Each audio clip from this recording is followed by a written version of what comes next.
Well, thank you. Thank you very much. Am I speaking close enough to the mic? Okay, good. So actually, I would like to begin by playing an excerpt from Lyndon LaRouche, who set this up nicely and me nicely, as he always did, by putting you out on a limb.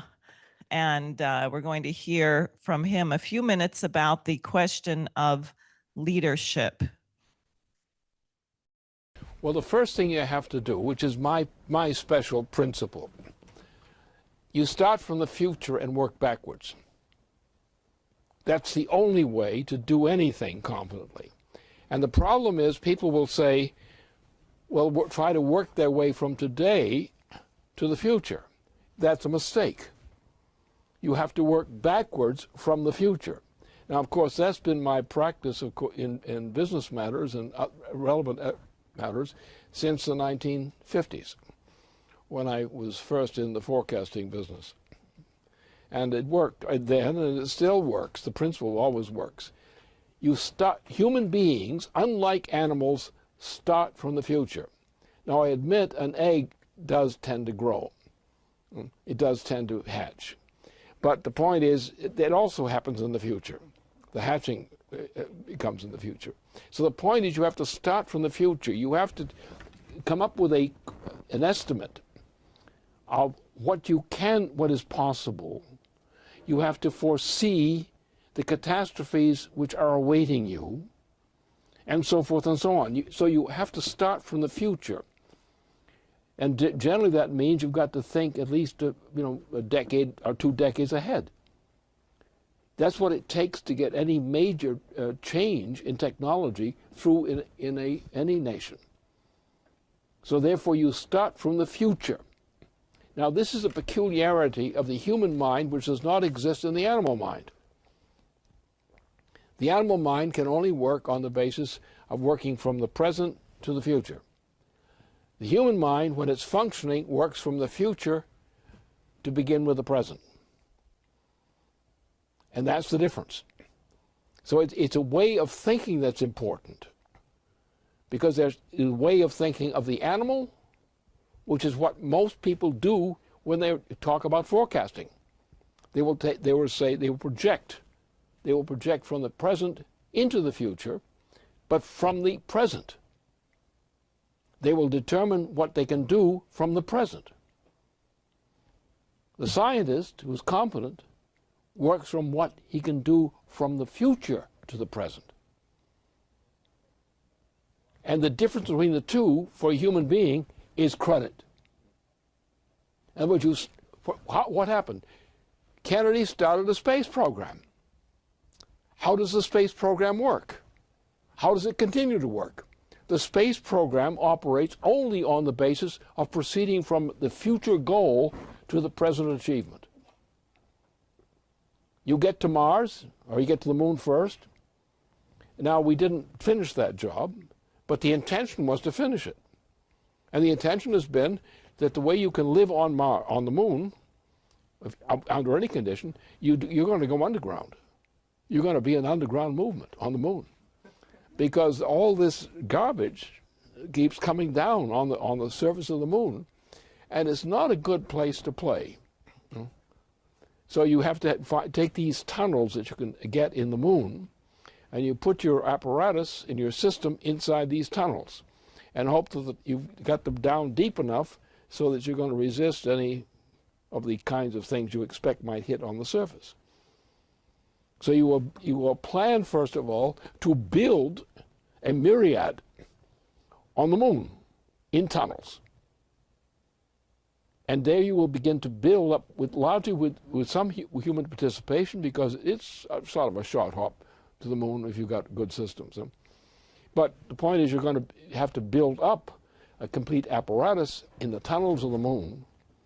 And this is going to be the way you're going to build economically the kinds of devices that will go to places in space, among the asteroids and things like that out there. And that's the way you're going to do it. You must start from planning from the future to the present. Now, I did a little thing like that on the Woman on Mars. It was exactly just a kick in the butt for some people who were too lazy about getting on the horse on this one. But that's the way it works. You have to plan for a point in the future where something is going to happen.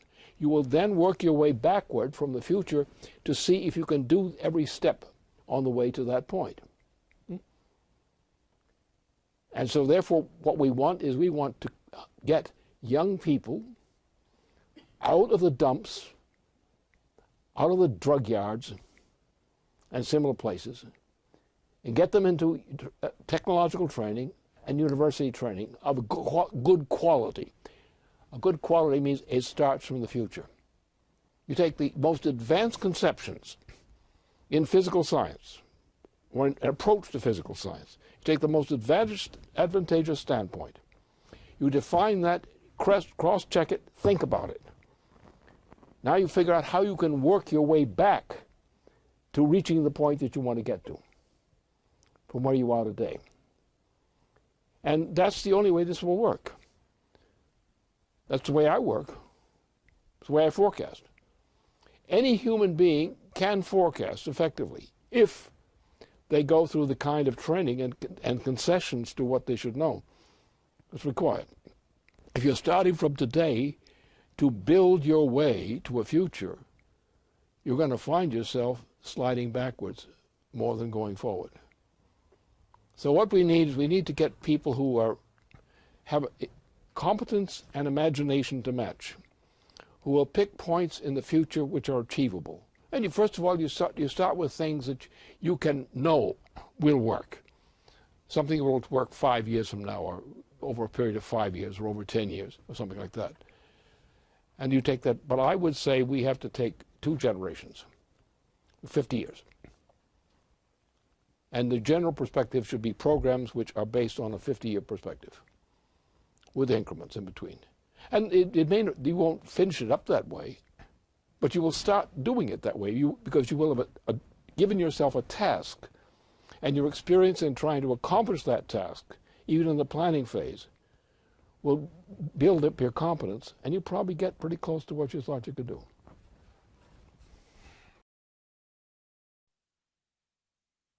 I imagine that sounded shocking to many people here.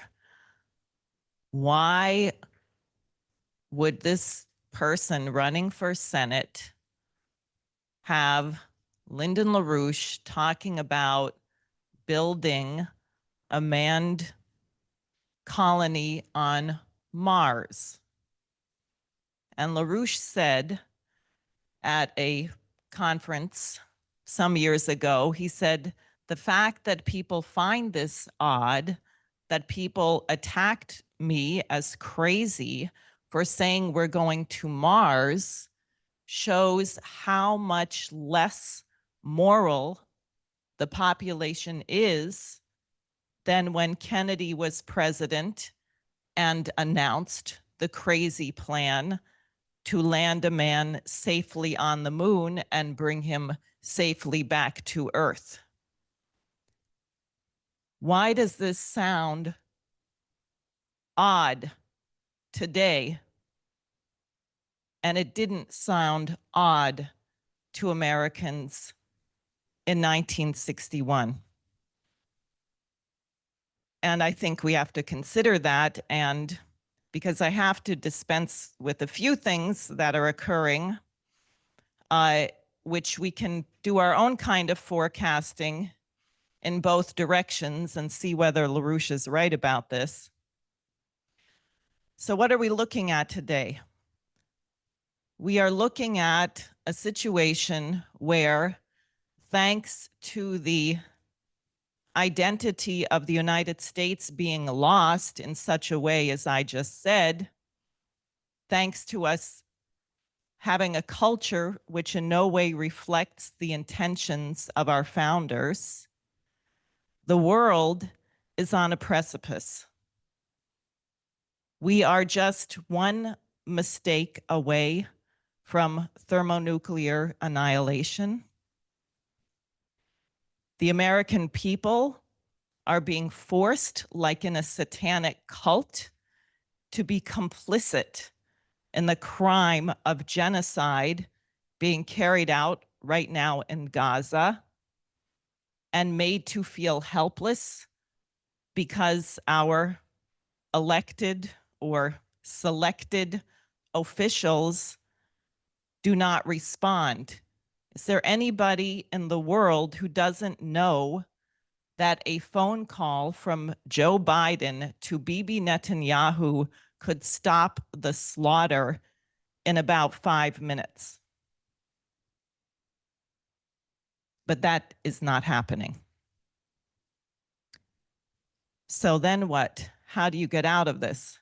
The other thing I have to say, because there was a major shift, people probably saw it, the interview that Tucker Carlson did with President Putin of Russia, 2 hours. So what happens? First, we have the screaming Mimi of Congressman Turner from Ohio. There's a national security emergency. I can't tell you what it is. Everyone has to come to my office if you want to know what it is, but I can't tell you, but maybe Biden will declassify it. Oh my gosh.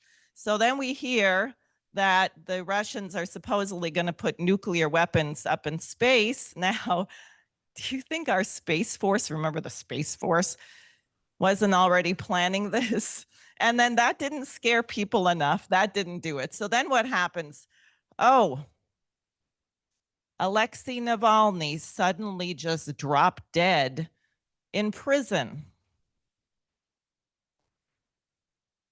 What use would poisoning or killing Navalny be to President Putin in Russia right now? His popularity is like 90%. The whole nation is unified behind him in defeating the NATO proxy pro-Nazi regime in Ukraine.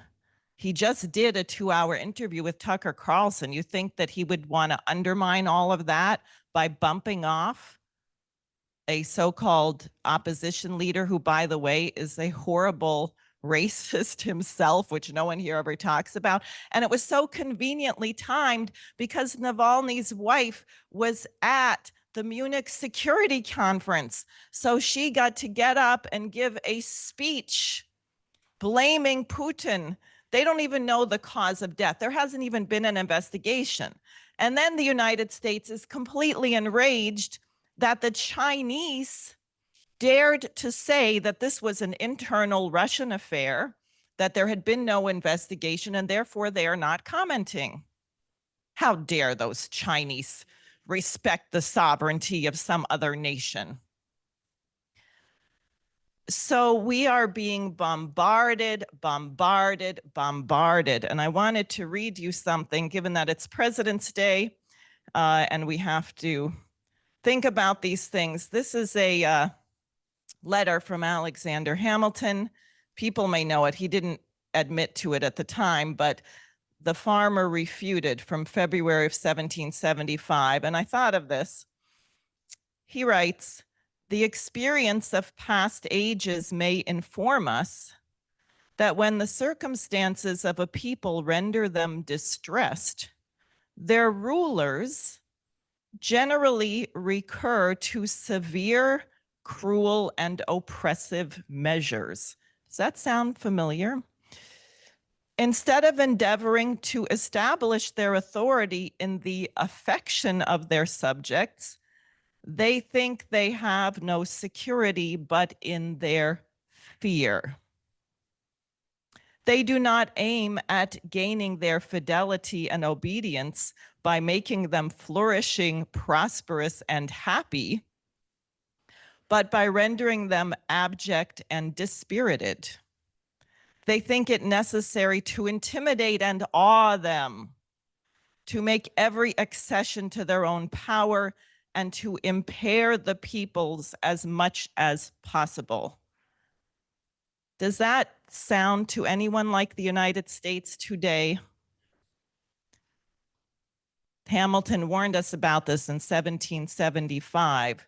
Now, in contrast, I will share with you an outrageous quote from George Washington, which I think was influenced by Gottfried Wilhelm Leibniz. In his farewell address, he says, I won't read you the whole thing. Well, I'll read you a little more because it's beautiful.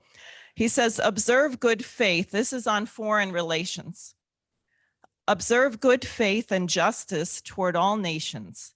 Cultivate peace and harmony with all. Religion and morality enjoin this conduct. And can it be that good policy does not equally enjoin it? It will be worthy of a free, enlightened, and at no distant period, a great nation, to give the mankind the magnanimous and too novel example of a people always guided by an exalted justice and benevolence. Who can doubt that in the course of time and things, the fruits of such a plan would richly repay any temporary advantages which might be lost by a steady adherence to it? Can it be that Providence has not connected the permanent felicity of a nation with its virtue? How do you like that? A nation which is virtuous will also be happy. That's what George Washington said. That's what Leibniz said. Is it miserable to do the good? Are we miserable when we do good? This like can't, oh, I really didn't want to help that person. No, that's not generally how you feel about it.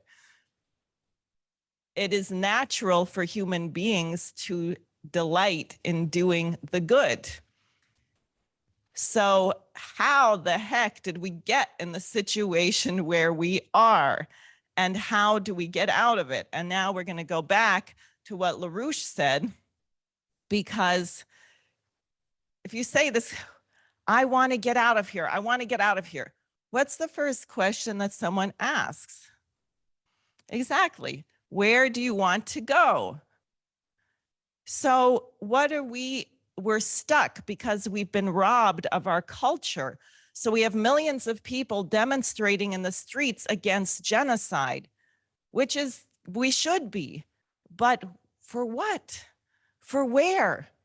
Where are we going? How should mankind be living? Where should we be 50 years from now? 50 years from now, 2 generations. Now, if you take the inverse, the way LaRouche said we could not get there, but it's useful because we'll be doing a forecast. So think of everything you can think of, whether it's the cost of groceries, the quality of groceries, the quality of school lunches, what's happening in the schools, what's happening with the homeless situation, what's happening with employment, what's happening with infrastructure. Can you think of anything in our nation right now where you can say, gee, if it just keeps going this way, I can't wait to see what the future looks like? I would say, no, we probably can't. There is not one thing you can think of where you can say, gee, it's going to be so great. Boy, when there's a marijuana dispensary in every single building, I'm going to love that. When every single child has the opportunity to have gender surgery at the age of 3, that's going to be fabulous. No, where are we headed? And if you think about the projection, probably in 50 years, most of us won't be here. We may end up just annihilating ourselves with a thermonuclear war or biochemical something or whatever, and all not be here. I hope not. If we are here on this trajectory, the US might have 1 million or 2 people, and the life expectancy will be about 35. And you'll be illiterate. Now, you might get a rebound because the good thing about having no electricity, no clean drinking water, and living in the mud is that your cell phone won't work. And that might force people to read books again. And lo and behold, we might have a renaissance if we can get to the point where all the iPads and cell phones and all this garbage that we're bombarded with by people who just want to control us is stopped. So I suppose we could have that to look forward to if you are interested in going through the hell to get there. Now, my proposal is we actually don't do that. We don't go there, but that means you have to think about where we are going to go. And I will tell you, a dear friend of Helga and Lyndon LaRouche, Kraft Erica, a space pioneer, said, if God had wanted man to be a spacefaring creature, he would have given him a moon. Well, we have a moon. And the other thing that I found very fascinating to think about, because the moon is the launch point for these other endeavors, is the moon's gravity is about 1/6 that of Earth. Now that is extremely fortunate because everyone knows when you are launching a spaceship and you have to land on the moon, it is very difficult to slow your rocket down so you don't collide and break everything. Now imagine if the gravity on the moon were 6 times the gravity of Earth. That would be really tough.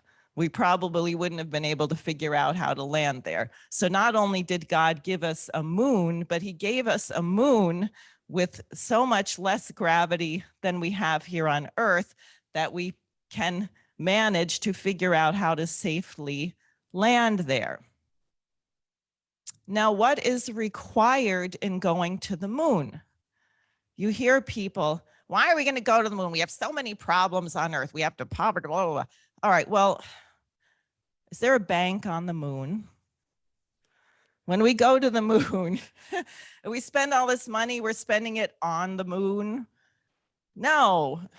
Where is the money spent? Here. People don't know today that when we had NASA functioning, I think NASA had 40,000 employees.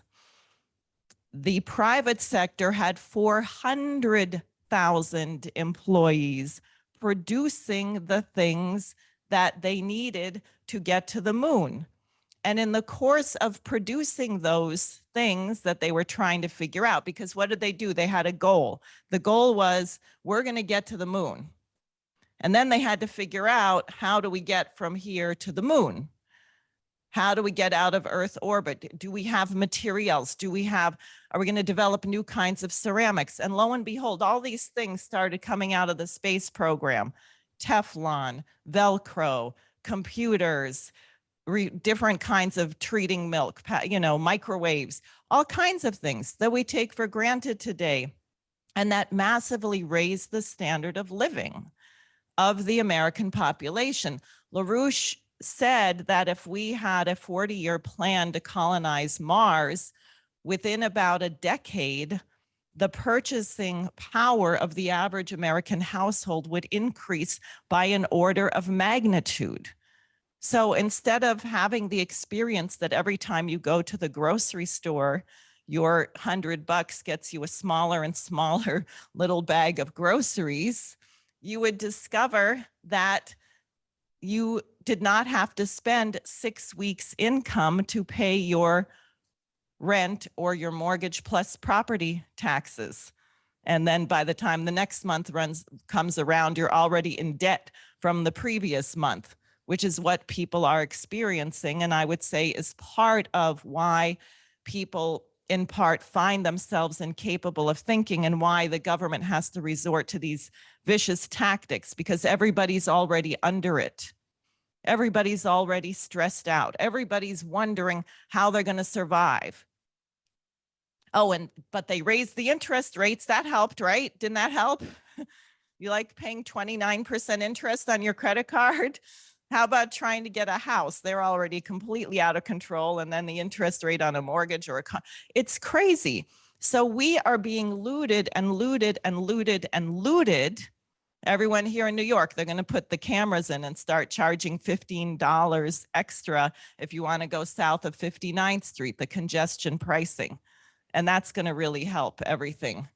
Everyone who's already paying $16 to cross the George Washington Bridge, and then you're going to pay $15 for that, and then you're going to pay $100 for parking, and then you're going to go buy a little cup of coffee that big, and it's going to be $12, you know, and then someone's going to give you a ticket and impound your car, and then you're homeless.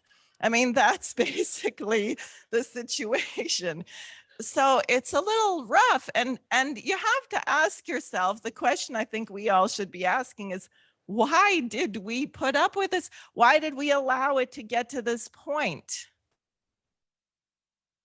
And there's a couple inflection points. One is the Warren Commission, the cover-up of the assassination of Kennedy, because everyone knew it was a cover-up, but they were too scared to overturn it. And therefore we had other assassinations. We had Malcolm X, Martin Luther King, Robert Kennedy. We had then Lyndon LaRouche, a genius, a real genius, who you saw, who was really qualified to become president. He couldn't become president because the apparatus that killed Kennedy was still in place. But he built up publications with 250,000 subscribers. He ran people for office who began winning elections in 1986. What happened?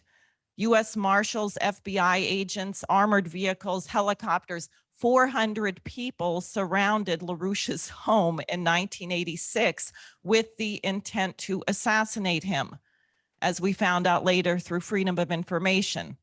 President Reagan called that off. So then what? Robert Mueller indicted LaRouche in Boston on credit card charge frauds. And what happened? And a document showed up in Oliver North's safe saying our man here has the info against LaRouche. And the judge in Boston said, oh, gee, it looks like you might be right. This might be a political witch hunt. I give you permission to search Vice President then Bush Sr.'s files, because it looks like you may be getting targeted, as you said, because LaRouche was offered, if he would go along with Iran-Contra, they'd let him run for president. And he said, no. I know it will come as a shock to everyone here that as soon as we got permission to search Bush's files, the case ended. That case. They said, oh, the jury's too tired. We can't continue with this case. Well, the very tired jury went out and had a press conference saying they were so outraged. Had the case continued, they would have acquitted LaRouche and everyone of all charges. And what did they do? They moved the case to Virginia, the Rocket Docket. You know who lives in Arlington, Virginia, the FBI. See, it's an alphabet soup, and that's what's on the jury. And after exhausting every strike, there was still an FBI agent as foreman of the jury. And lo and behold, LaRouche was given a 15-year jail sentence on conspiracy charges. And a dozen of our associates were sent to prison with long sentences, one with a 77-year sentence, Mike Billington, who served 11 years. And what else did they do? They shut down LaRouche's publications. They declared them involuntarily bankrupt, seized everything, cut off communication. So come to the future. Do you think anyone who worked with LaRouche would be surprised by what's happening with the two opposition candidates who aren't even that good? Donald Trump, who's got like 7 million lawsuits. They're clearly trying to bankrupt and destroy the guy. Or Robert F. Kennedy Jr., who can't get Secret Service protection in the Democratic National Committee. They refused to count his vote, so he became an independent. And now the Democratic National Committee is going after him because he is his super PAC might be collaborating too closely with his campaign, even though everyone else does that. And if you look at what Trump is charged with, everyone in New York does that too. So we're not allowed to have even an unqualified opposition for president. That's where we are. And so in that context, you say, well, why the heck would you bother running for US Senate? Why would Jose Vega bother for running for US Congress? And I guess you would say someone's got to do it. Someone has to actually act like a senator, maybe demonstrate to some of these people on Capitol Hill what a real senator should be doing in this country. Maybe we can change our standards. So back to where we are, our forecast. So we already discovered, if we look at the trajectory of what we're doing right now, we're going to be dead and eating maggots, and it's not going to be very nice. If we, on the other hand, say we have to figure out how to get to Mars in 50 years, what is required? One of the first things that's required is the development of thermonuclear fusion. You cannot move human beings to Mars using chemical rockets. It will take months. There are all kinds of things we don't know about the radiation and things that affect you besides zero gravity of traveling. And with fusion rockets, what seems to likely be possible is you could actually accelerate at the rate of gravity and then decelerate at inverse the rate of gravity. So you could have a luxurious Earth gravity your entire trip to Mars, and it would only take a number of days as opposed to months. Now, of course, it would be stupid. There are some people I would like to send on that voyage without anything on Mars to sustain. I shouldn't say that, but at any rate, there's a certain political class in DC and on Wall Street that maybe we should let them. There are people who've signed up to take a one-way trip to Mars, and I'm not sure if we should discourage them from that. But anyway, so you have to prepare. You have to do things on the moon. Now, what is required if you're sending people into space? Did anyone ever look at mission control? When we went to space, we had 3 guys up there in the, you know, the whatever, the orbiter and landing. 3. We had 3. How many people sitting down there at mission control? Hundreds. And we know there were 400,000 people employed building what they needed. Can you imagine how many tens of thousands and millions of people would have to be employed at highly skilled jobs if we were going to actually get to Mars? What would that mean for our education system? What would we be trying to teach 3- and 4-year-olds? Wouldn't we want to put a violin in their hands, a piano, 6 languages, geometry? And who is going to teach that? That's the scary part. We're going to have to quickly find people who are going to work their butts off to be able to teach the young people who will do this. Now, can we teach young people when you have a situation like we have in New York City, where it was 1 out of 10 children in the public schools who are homeless? After the influx of 179,000 or however many migrants have come in New York, it's now 1 out of 9 children who are homeless. Now, if you're a child who has no security in food or housing or an ability to bathe, how well are you going to be able to concentrate in that classroom? If the teacher, and this will not also surprise you, that the children who are homeless are not sprinkled evenly, so a class of 30 people, which is too large, has 3 or 4 homeless children in every school. That's not how it works. There are areas in the Bronx and Brooklyn where teachers I've spoken with tell me that they have had over 50% of the classroom homeless. And the teachers are trying to figure out, do we have toothbrushes? Can the child do their laundry here? I had a substitute science teacher tell me the body odor in the classroom was unbearable. Is that a society that allows that? Are we going to survive? That's our future. What we do to the children of this country is our future. So if we say that we have to get to Mars in 50 years, and then we look at the way that we are teaching the people who are the ones who are going to do this, we are going to have a radical change. And that is not only what is taught, but the condition of the schools. Do they have clean water? We heard, I spoke with teachers during the COVID pandemic. Well, one of the things they say is you want fresh air circulating through the schools. You want to they couldn't open the windows. You're supposed to wash your hands. The faucets didn't work. Again, what does that say about the future of the society? So this has to change. Now, last, who is working on fusion right now? There are some private people in the US, frankly, doing an amazingly good job for no government fund. I mean, doing an amazing job. And we have a little bit. We have the National Ignition Facility. We have a facility right here in Rochester that's working on it, University of Rochester. But China is working on fusion. They're planning to have a prototype, a hybrid, and by 2030. Korea's working on fusion. A lot of people are working on it. Now, we have an idiotic amendment in our Congress called the Wolf Amendment that American space scientists are not allowed to even talk to Chinese scientists. Well, that's really good. That's really going to help us. We actually were caught sending people to spy on students in China. You don't hear that in the news. What are the Chinese stealing from us?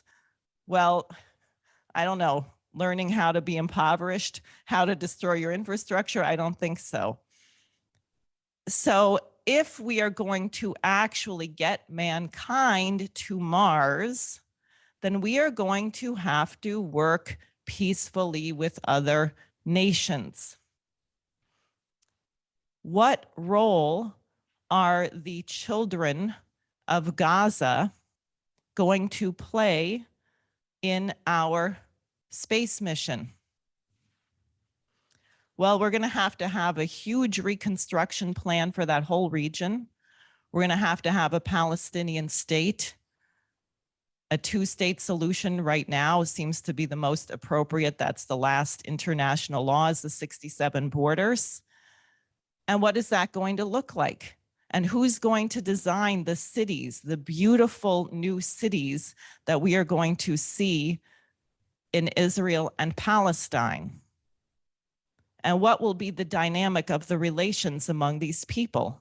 And will they look back to the work of Ibn Sina and Al-Farabi, and in India, Tilak, and in China, the ancient astronomers? I was in China not that long ago, and I saw that the first, what do you call those armillary sphere was a Chinese scientist in 75 AD. That's pretty early, 75 AD.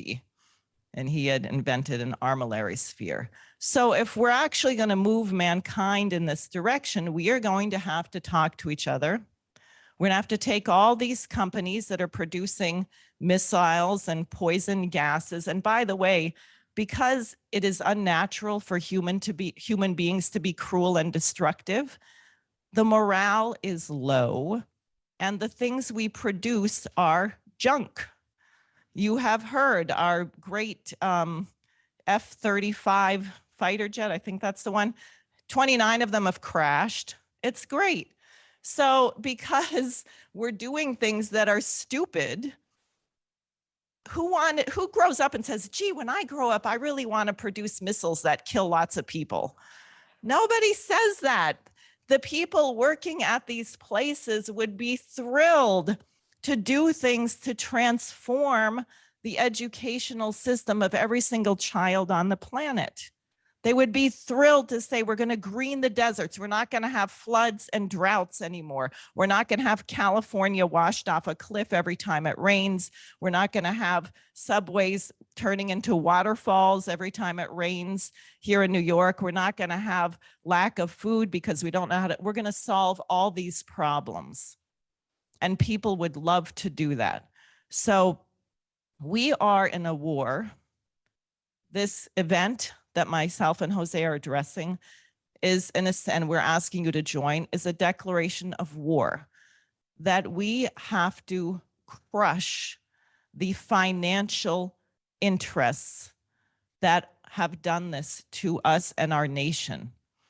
And we have to revive in the United States immediately and urgently the intention of our nation to be good, to do good, and that requires each of us personally to change what we are doing and become better. Thank you.